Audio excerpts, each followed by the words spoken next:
एक बार एक ऋषि जंगल में रहते थे। वह बहुत शक्तिशाली बनने के लिए जंगल में एक पेड़ के नीचे बैठकर बरसों से तपस्या कर रहे थे। भगवान उनकी तपस्या से खुश होकर आशीर्वाद के रूप में उन्हें कई शक्तियां दी, जिनका वे आवश्यकता के समय उपयोग कर सकते थे। ऋषि बहुत ही विनम्र व्यक्ति थे, लेकिन भगवान से कुछ शक्तियां प्राप्त करने के बाद उन्हें खुद पर गर्व होने लगा। जंगल से लौटने के बाद वह गांव में अपने घर चले गए। एक दिन किसी काम के लिए उन्हें शहर जाना था। बीच में एक नदी थी, जिसे शहर जाने के लिए पार करना पड़ता था। नदी पार करने के लिए नदी के दोनों किनारों पर नावें और नावें चलाने वाले उपलब्ध थे। ऋषि वहां पहुंचे और फिर नाव किराए पर लेने के लिए नाव वाले के पास गए। लेकिन तभी उन्होंने एक दूसरे ऋषि को नदी के उस पार पेड़ के नीचे बैठकर ध्यान करते देखा। ऋषि ने शक्ति प्राप्त कर लिया था और वहां बैठे ऋषि को अपनी शक्ति दिखाना चाहते थे।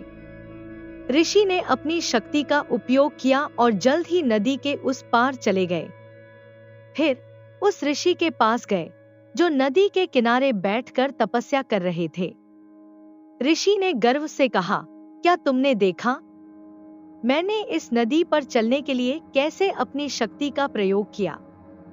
क्या आप ऐसा कर सकते हैं? दूसरा ऋषि ने उत्तर दिया, हाँ, मैं ऐसा कर सकता हूँ। लेकिन क्या आपको ऐसा नहीं लगता, एक छोटी सी नदी पार करने के लिए आप अपनी मूल्यवान शक्ति को नष्ट कर रहे हो?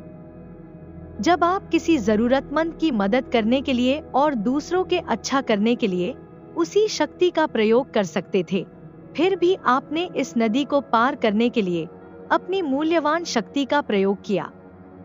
जैसे आप वहां खड़े नाव वाले को कुछ पैसा देकर नदी पार कर सकते थे। ऋषि को अपनी गलती का एहसास हुआ और उन्होंने उनसे माफी मांगी। दूसरा ऋषि उस ऋषि को अपनी गलती का एहसास करने के लिए धन्यवाद दिया। शिक्षा।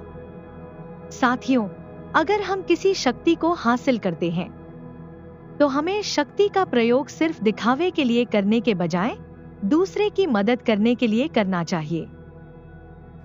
प्यारे मित्रों, स्टोरी कैसी लगी जरूर बताएं। वीडियो को लाइक और चैनल को सब्सक्राइब जरूर करें। ऐसी मज़ेदार स्टोरी हमारे चैनल पर देखने के लिए हमारे चैनल को सब्सक्राइब जरूर करें। धन्यवाद।